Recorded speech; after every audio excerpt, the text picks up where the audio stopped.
So when it comes to, I do want to talk about some chases specifically that we have looked at. One being the one that happened December 29th.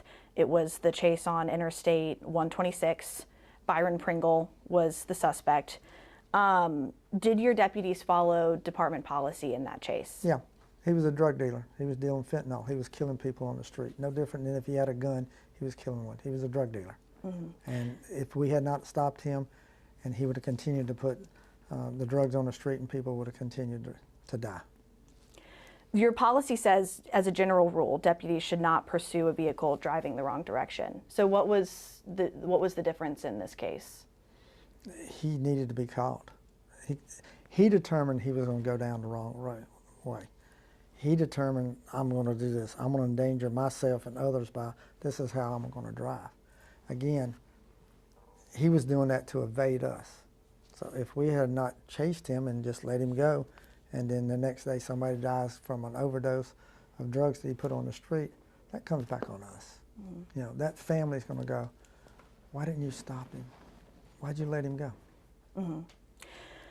So in that case, the car passed, I believe it was about 75 cars going the wrong way before Pringle hit a woman head on at about 70 miles per hour. Right. What is your message to that woman who was in that car and the other person who was in a car hit and all of those other people who were passed and could have been hit? I am sorry that this bad guy made that decision and put you in danger. I'm sorry that he did that. He made that decision, and he went down the wrong side of the road. He was going to go down the wrong side of the road if we'd have chased him or not.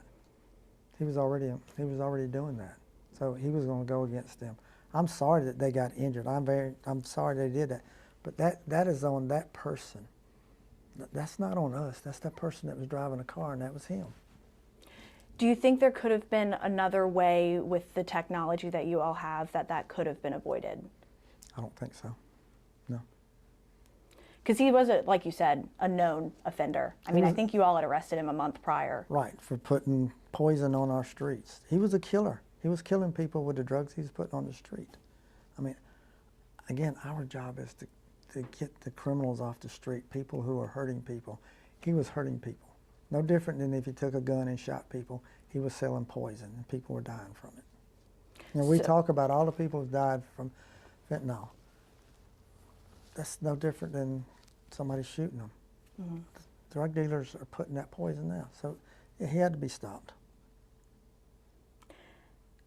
And so in that case, you think that the risk to the public... Yeah. The risk that he put the public in. He put the public in the risk. But by continuing to chase, like I said, you know, it went far. It was about 75 cars that was passed. He was already going down the wrong side of the road. If we'd have stopped and said, okay, we're not going to chase you anymore, what was he going to do? He was going to continue to drive. He was going to continue to endanger those people. If we chased or not chased, he went down the wrong side of the road. Yeah. How do we know that, though? I guess is the question. How do we know it's not? Yeah. I mean, again, that's the fine line that we have to do. We'll criticize if we do, and we'll criticize if we don't. So, you know, our job, again, I think the public expects us to go out here and arrest the bad guys.